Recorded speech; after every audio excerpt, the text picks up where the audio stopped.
Beliau sallallahu alaihi wasallam mengenakan sandal, lalu beliau kagum terhadap keindahannya. Lalu beliau sujud dan bersabda, saya merendahkan diri kepada Tuhanku Azza wa Jal agar dia tidak memurkai saya. Kemudian beliau keluar dengannya dan memberikannya kepada peminta-minta pertama yang beliau jumpai. Kemudian beliau menyuruh Ali radhiyallahu anhu untuk membeli sepasang sandal kulit yang telah bersih dari rambut, lalu beliau memakainya. Jadi baik pakaian apapun, perhiasan, kendaraan, nang bila itu selalu menyibukkan kita di dalam salat, nang kada mampan diobati macam-macam, jalan terakhir adalah memisahkan diri daripada sesuatu benda itu.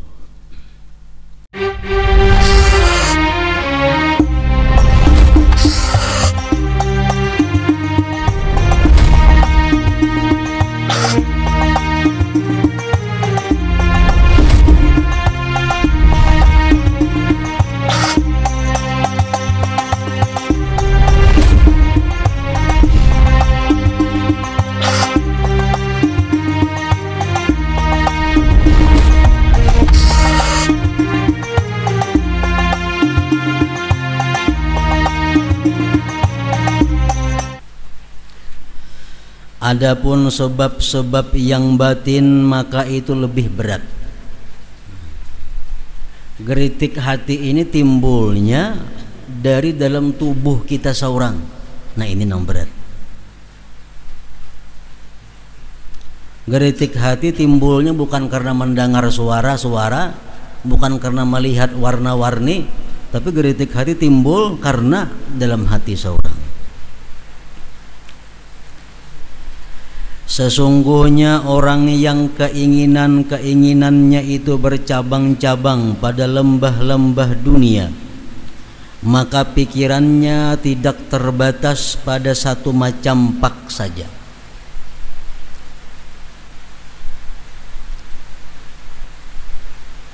Tetapi selalu pikirannya terbang dari satu sisi ke sisi yang lain. Sedangkan memejamkan matanya tidak berguna baginya, karena sesungguhnya apa yang terdapat di dalam hatinya itu adalah termasuk satu sisi yang cukup menyibukkan.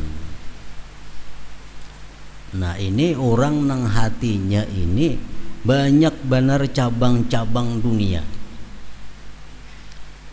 memikirkan itu, memikirkan ini, memikirkan toko itu, dijualan ini, pekerjaan itu. Nah, kalau macam itu Bapak jam sembahyang kada menambah kehusuan. Kenapa? Karena kada mampan Bapak jam. Karena menyibukkan hatinya bukan karena matanya, tapi karena ada di dalam hatinya. Ini jalannya adalah dengan mengembalikan nafsu secara paksa.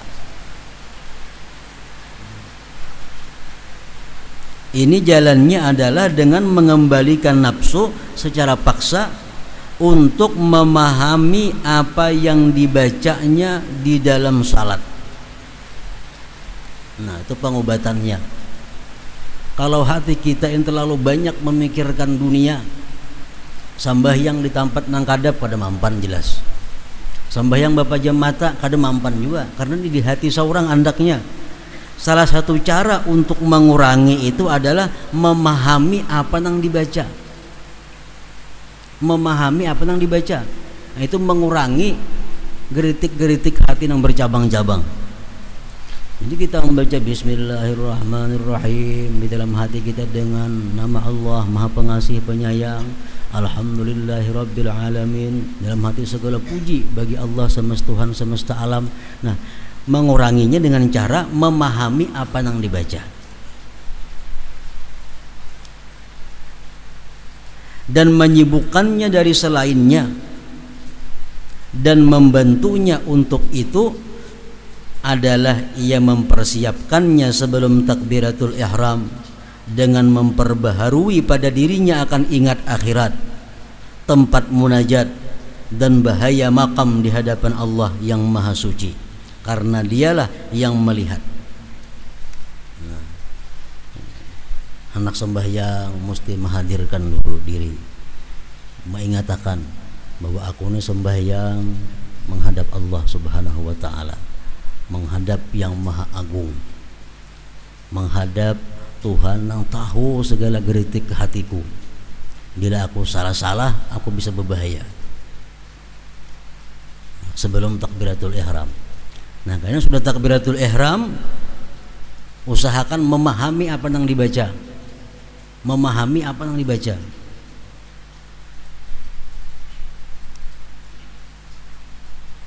Dan ia mengusungkan hatinya dari sesuatu yang menjadi perhatiannya sebelum takbiratul ihram untuk salat.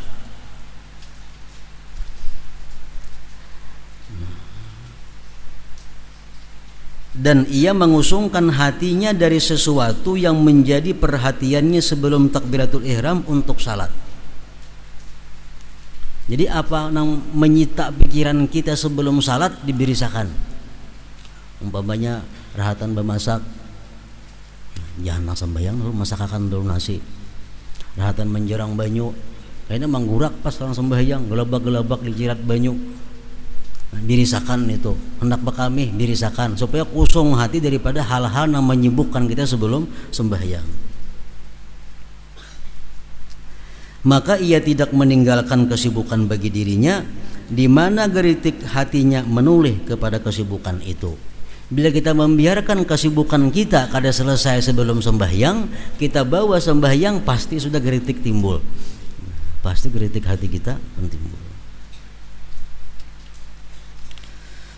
Rasulullah sallallahu alaihi wasallam bersabda kepada Utsman bin Abi Syaibah, "Inni nasitu an aqula laka an tukhammil qidra alladhi fil bait." Sesungguhnya saya lupa untuk berkata kepadamu untuk menutup periuk yang ada di rumah. Nabi suruh ini menutup periuk yang ada di rumah. Nabi yang sembahyang sidin suruh di sini tadi aku pada ingat nyuruh hikam nah tutupi lah kasih. Itu ada periuk di rumah yang belum tutupi. Karena sembahyang agak nangan panci bebukaan tadi berusia ada kucing makan habisan udah kau makan lagi kena aku ini nak timbul geritik. Nah jadi banyu-banyu tutupi, iwak tutupi, nasi tutupi supaya jangan ada timbul geritik itu. Sesungguhnya tidak seyogianya ada sesuatu di rumah yang menyibukkan manusia pada salat mereka. Ini adalah jalan menenangkan pikiran. Hendak sembahyang, hadirkan dahulu hati bujur-bujur. Hanya di samping sudah menyelesaikan yang mendesak, menyelesaikan hal-hal yang bisa mengganggu, takbiratul ihram, memahami apa yang dibaca. Nah, itu salah satu obat untuk supaya bisa khusyuk. Ini adalah jalan menenangkan pikiran.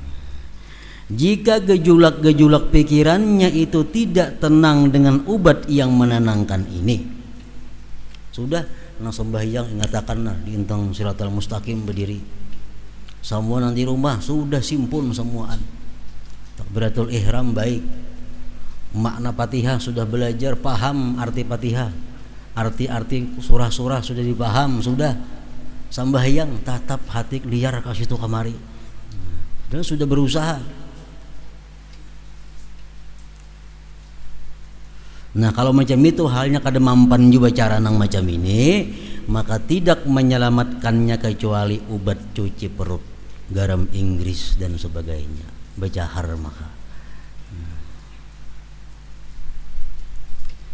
Kenapa sebabnya? Karena penyakitnya ini sudah masuk ke urat-urat yang ada dalam awak, bukan hanya di hati lagi, sudah menyebar ke seluruh awaknya.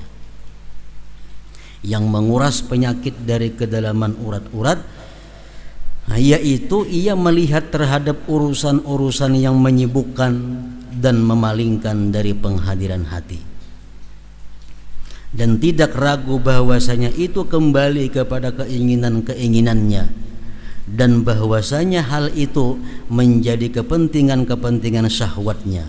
Maka ia menyiksa nafsunya dengan mencabut syahwat-syahwat keinginan-keinginan itu dan memutus hubungan-hubungannya. ada jalan lain kalau itu daripada memutus hubungan dengan yang menyibukkan itu.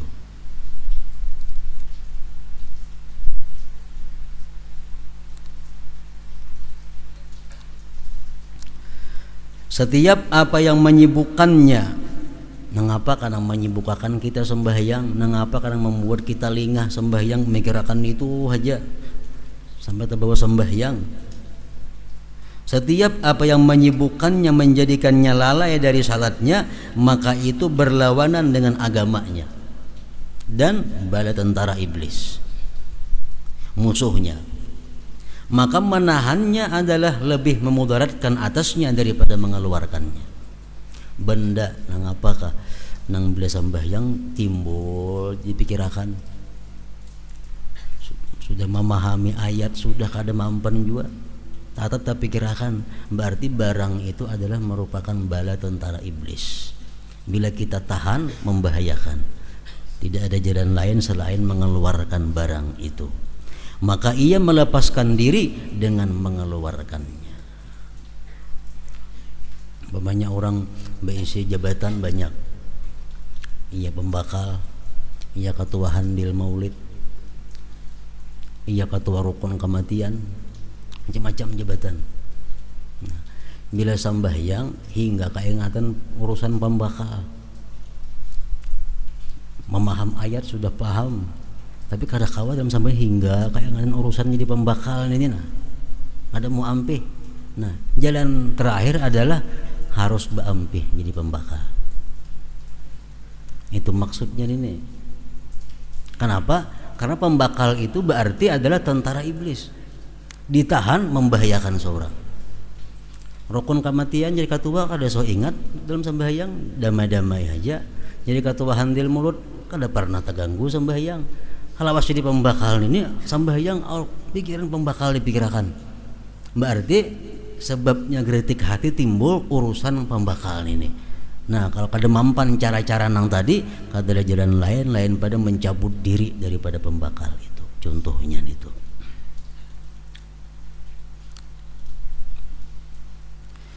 Sebagaimana diriwayatkan bahwasanya Rasulullah Shallallahu Alaihi Wasallam ketika beliau memakai pakaian hitam bersegi empat yang diberi oleh Abu Jaham, pakaian itu ada lukisannya. Beliau salat dengannya dan setelah salat beliau melepasnya. Beliau Sallallahu Alaihi Wasallam bersabda, "Idhabu biha ila Abi Jahmin, fa innaha alhatni anifan an salati, wa'tuni bi ambajaniyati Abi Jahmin." Artinya, bawalah itu kepada Abu Jaham, karena pakaian itu tadi melalaikan aku dari salatku, dan bawalah kepadaku selimut Abu Jaham.